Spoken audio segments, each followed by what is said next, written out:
Let us discuss the concept of fingering in the layout. In analog layout, generally the large MOSFETs are not uh, used as a single big MOSFET. Suppose in a design we need to design a large MOSFET. So suppose this W is very large.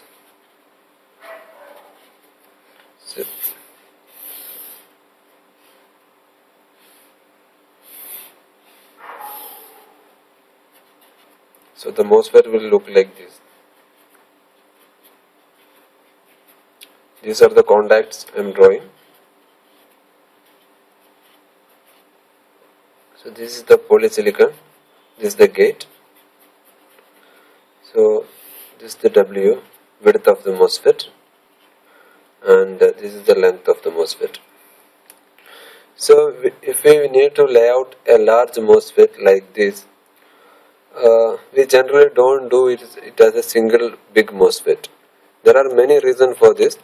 First of all, the gate is made up of polysilicon, so we will have resistance over here. Polysilicon is a material with of high resistivity, so we will have a resistor over there in the poly, and we will have the gate connection over here. So this is the gate. This will be source or drain. So this also will be source or drain. So if we are doing a big MOSFET like this, the gate resistance will be very high. So in analog layout, we don't like a big resistor in the poly, because resistor is one of the major source of noise in analog design. So in analog design, we don't prefer big resistor because of the noise. So instead of using a big MOSFET, we will use two MOSFETs in parallel. So we have one MOSFET here and another MOSFET here.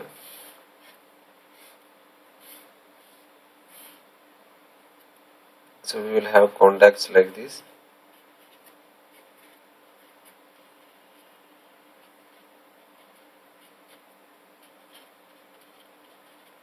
So this is the gate of the first MOSFET. Suppose this is the drain, this is the source, this is the source, gate and drain. So each of them will have width W by 2. So if we connect these two MOSFETs in parallel, it will be equivalent to a MOSFET having width W. So we will connect the gate together, and we will connect the source together to form source, and we will connect the drains also together. It is equivalent to having two MOSFETs like this. What we did is the gates we connected together, sources are already connected, and we connected the drain also together. So it is equivalent to having two MOSFETs like this, having their gates connected together,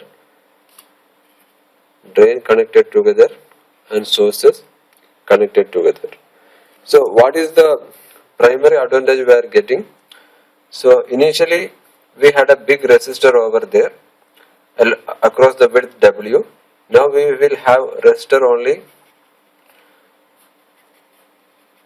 in the length W by 2 only. Suppose in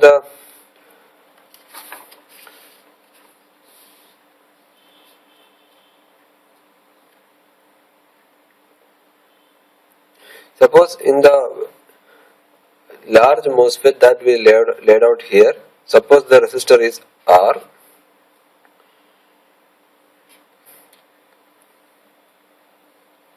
Suppose this is the large MOSFET that we laid out earlier, and the resistor is R.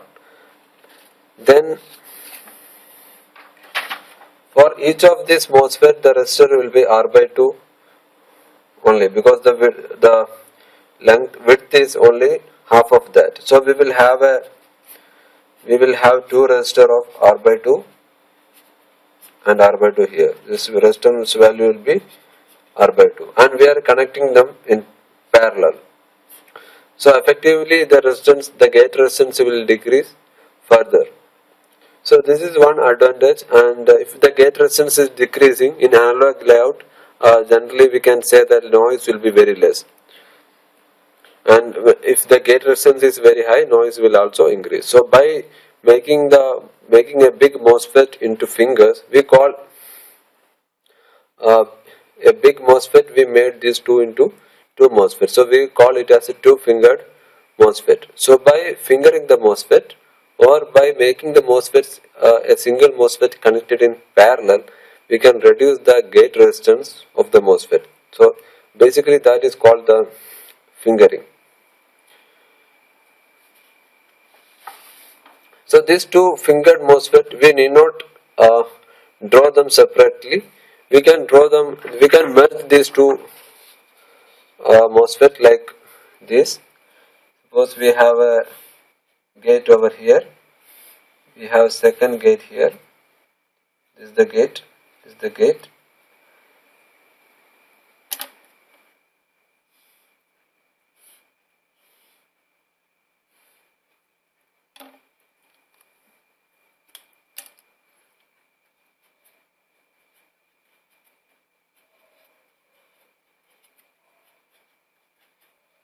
So these are the contacts.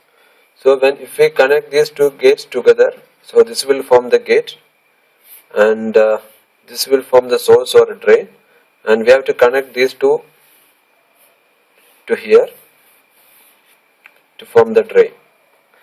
So if the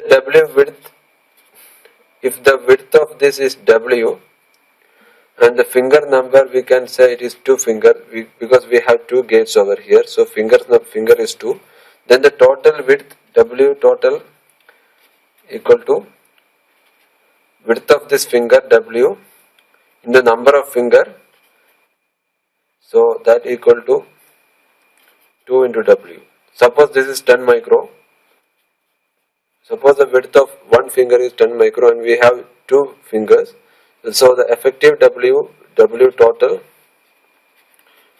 will be 10 micro into 2, that equal to 20 micro.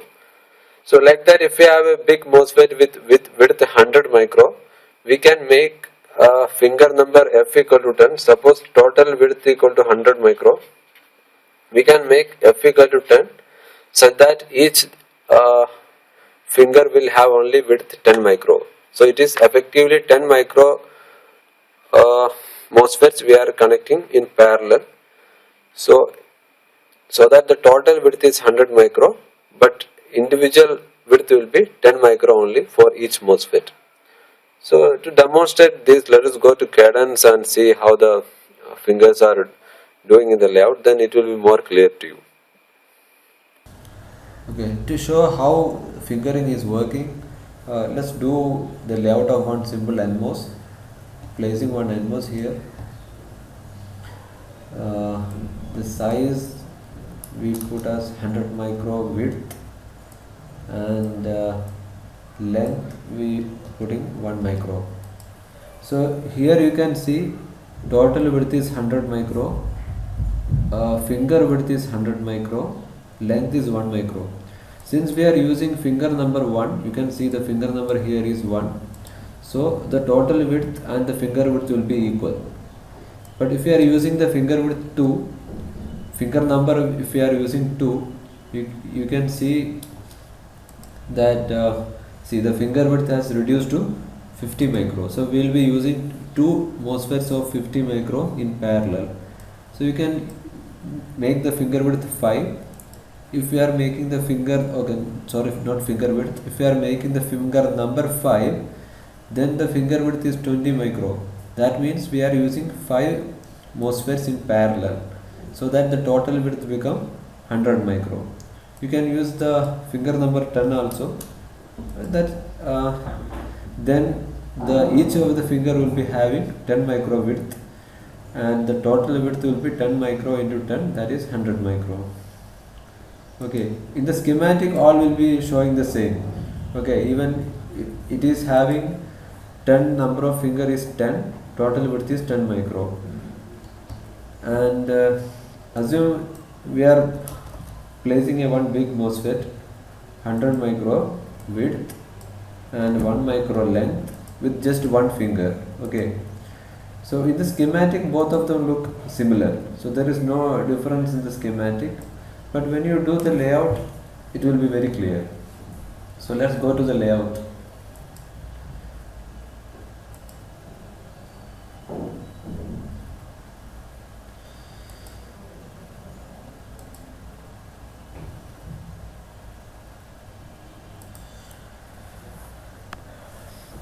So this is the layout window. Here you can add the instance. So we have two MOSFETs. First one is a big MOSFET with 100 micro width and finger number 1, length 1 micro. So just place it here somewhere. You can see this is a big MOSFET. So the blue thing is the blue color is the polysilicon. So this is the gate. So this can be source or drain. This can also be source or drain. So if you press K for to get the ruler, you can measure the dimension, the size of this. So this is the length. So it is exactly 1 micro length. So if you measure the width along the side, so okay, put the ruler here, press K. So the width is it's a long one, so it is 100. So it is not exactly aligned. Okay, so the length is 1 micro and the width is 100 micro. So this is the problem with having only one finger. So we will get a big MOSFET with just one finger. So if we apply the gate signal at this side, so we will have a long resistor, because the gate poly is a material with high resistivity. So we will have a long resistor here, so it will contribute noise. Now the same MOSFET, we can increase the number of fingers. So initially the finger number was 1. Now let us make the finger number to 5, so that each finger will be 20 micro. So it will look like this. This looks very little bit good one. So here we have 5 MOSFETs. So the blue one is the gate. So 1, 2, 3, 4, 5. So total we have 5 gates. That means we have 5 MOSFETs. So this is the first MOSFET. It will be the drain, gate, source. Again gate, drain. Okay, this will be the gate, drain. So drain or source. See, this node is shared between these two MOSFETs. Okay, so total we have 5 MOSFETs. See, it is not connected by default. Okay, these are independent 5 MOSFETs. We have to connect them together. Their gates, we have to connect them together. Then the sources and the drain, we have to connect them together. So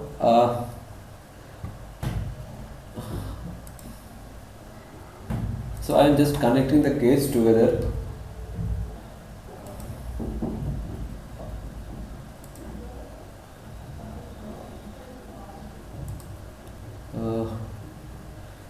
We need a metal one poly here, because generally in analog design we don't use the polysilicon for routing.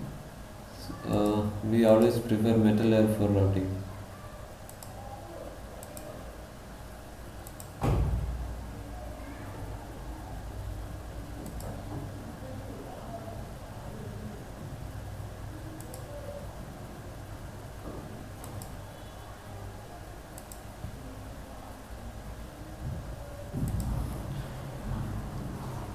Now we need metal one.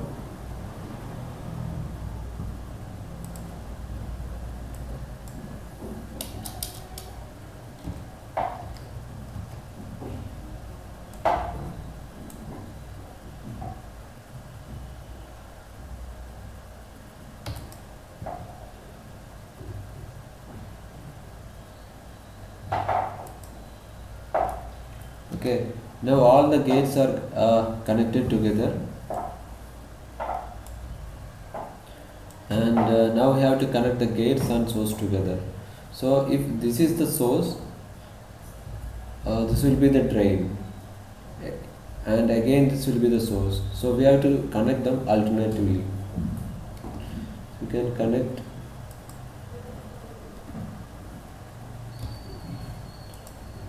these two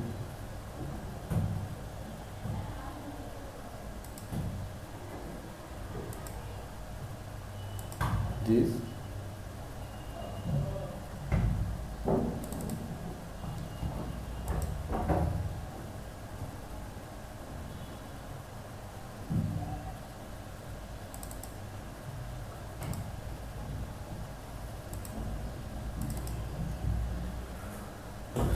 and then we have this source, this source we connected together.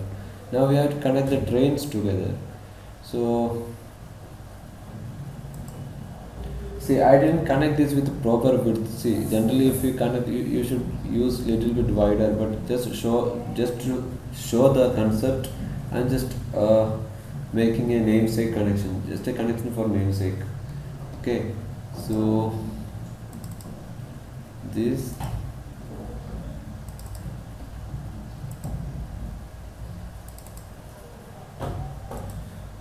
create via, we need a metal 1, metal 2 via. Okay,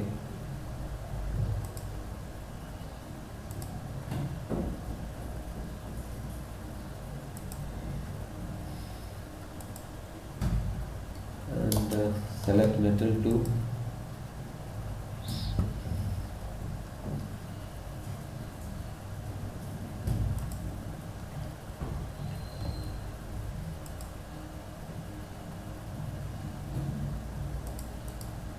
This is not a good layout, but I am just showing how we connect. We connected the source together with metal 1, and then we connected the drains together with metal 2. The gates already we connected here. So this MOSFET is having 5 fingers. It is equivalent to this MOSFET. It can carry the same current as this MOSFET can carry. They have the same width, but the finger number is different. So you see how they looks different. We can further increase the finger number if you wish. We can use finger number 10 also. So then the MOSFET will be look like this. You can zoom this. So this is how the MOSFET will look. So this is the gate. So we can count, there will be 10 gates. That means 10 MOSFET will be there. 1, 2, 3, 4, 5, 6, 7, 8, 9, 10. So similarly we can connect the gates together and the sources together and the gates, the drain together to form a complete MOSFET structure. So this is about fingering. You see, I am repeating that all these MOSFET have same width and same length, but only the difference is the number of fingers. If we increase the number of fingers, then the number of parallel MOSFET will increase and you can get fine structure. So there are a lot of advantages for having the fingering. And the finger number, okay, how many fingers you use, that depend on your design. So if you are using an op-amp, if you are designing an op-amp or a current source, or if the MOSFET is a power MOSFET, you have so many fingered power MOSFETs to carry huge current. So then the finger number and those things vary with design and design. Okay, that depends completely on your design. Now let us discuss the advantages of fingering, or why we should do fingering.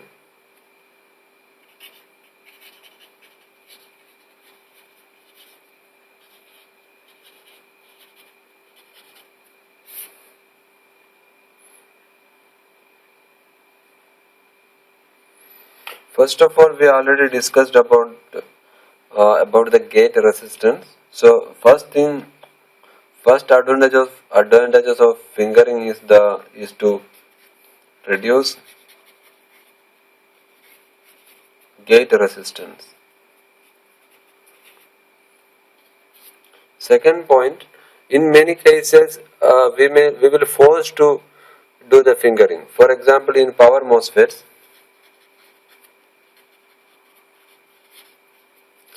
the W will be so high, like 1000 micro or more than that. So the power MOSFET will be handling a lot of current, huge current. So the width will be too high. So we cannot make a big MOSFET. It will be a huge MOSFET of width 1000 micro or more, 10,000 micro. So we generally don't use a big MOSFET of 10,000 micro. We will make fingers, and we will connect the power MOSFETs in parallel. Third advantage is it will help for better matching of transistors or MOS. So the concept of matching is little bit wide, and we will do a separate tutorial on matching. But for the to prove the concept of fingering, I am saying just to explain the concept of fingering. Suppose we have two MOSFETs.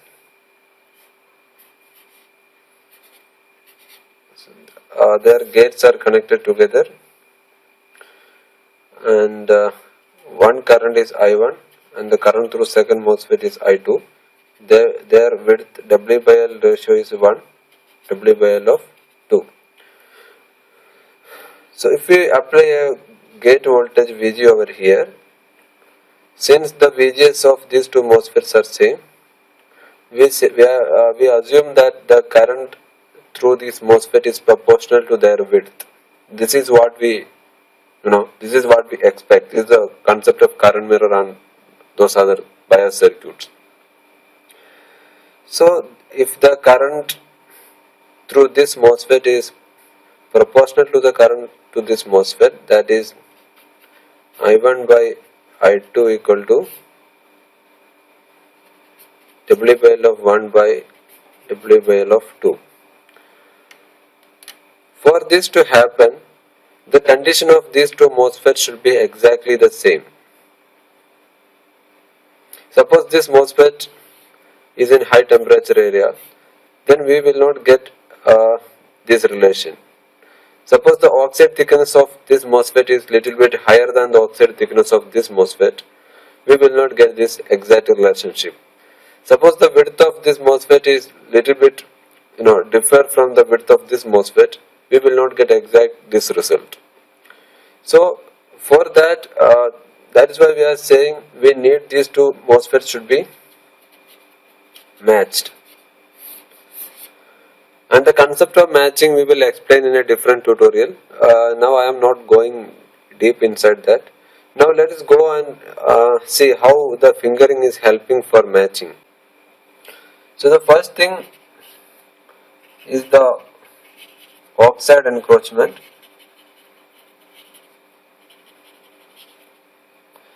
So oxide encroachment is a thing happening in process. Like suppose we have a MOSFET like this. So this is the width W.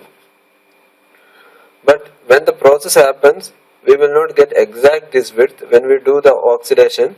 So this oxide will encroach little bit inside to this active area. So the effective W will be always W minus a small encroachment will be there, delta W. So this will be the effective W.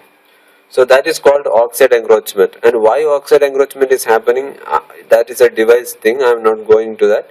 You can refer any standard textbooks for the MOS device, and you can find this term oxide encroachment and lateral diffusion also. Lateral diffusion is the change in the length, and oxide encroachment is the change in the width.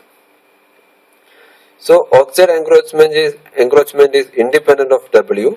Whatever with W, effective W will be W minus.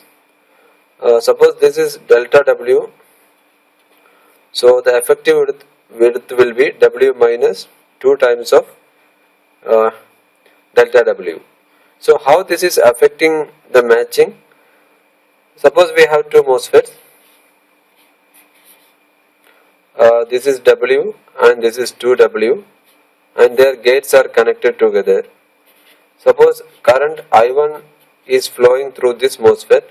Since this width is 2W, we will expect that current of 2I1 will flow through this. So for this to happen, I1 by I2 should be equal to 2W by W, that equal to 2. Suppose in the layout, our first MOSFET is like this, width W, and our second MOSFET is like this, width 2W. Then the effective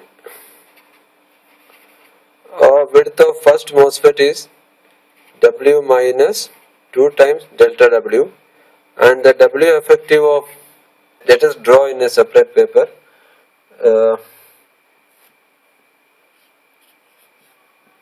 We have two MOSFETs with width W and width 2W.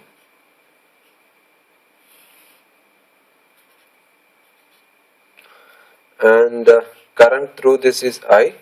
That means current through this MOSFET will be 2 times of the current through this MOSFET, that is 2I. So if we are doing the layout for the first MOSFET like this, having width W, and the second MOSFET like this with width 2W, here the width is W and the width is 2W. So we will have a small oxide encroachment here. Here also we will have a small oxide encroachment. So the effective width over here, W effective equal to width of this MOSFET is W minus 2 times delta W is the encroachment. Encroachment this side and encroachment here this side. So this is delta W, this is delta W. So W minus 2 times delta W. So here the W effective second MOSFET, here this is the W effective first MOSFET. So W effective 2 equal to 2W minus, here also the encroachment will be same. Encroachment will not depend on the width of the MOSFET, 2 into delta W. So this I1 by I2 equal to W minus 2 into delta W by 2W minus 2 into delta W. So here we will not get a ratio of 2. We were expecting a ratio of over 2 because our width was W and 2W. But because of the oxide encroachment, we will not get this value. For example, assume our W equal to 5 and delta W equal to 0.5. So delta W will not be a very high value. This is just for an example, for an illustration purpose I am giving this. So our I1 by I2 we can write, so W will be 5 minus 2 into 0.5 divided by, so 2W is 10 minus 2 into 0.5. So that will be 4 divided by 9.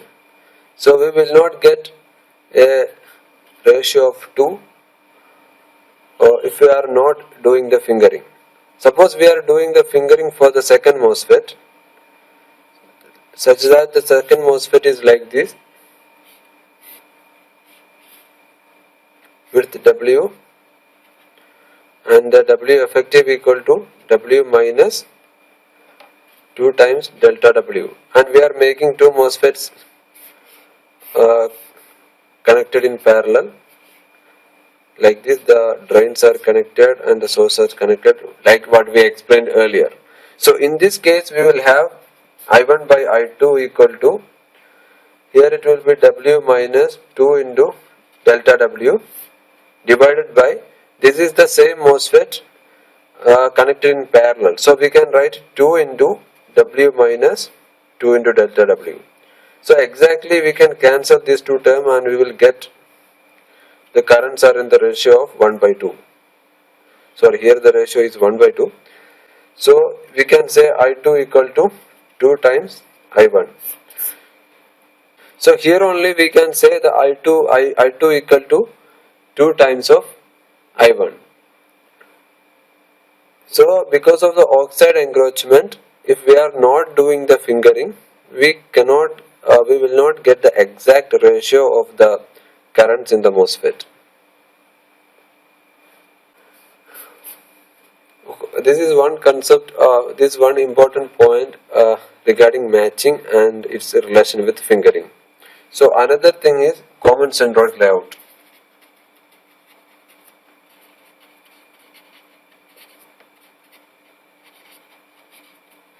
So in this tutorial I am stopping here, and I am just saying that fingering will help the common centroid layout. In the common centroid layout, what we are doing, we will divide the fingers into multiple numbers. That means we are using multi-fingered MOSFET, and we will arrange them in a form of common centroid so that the process variation and other variations are less affected.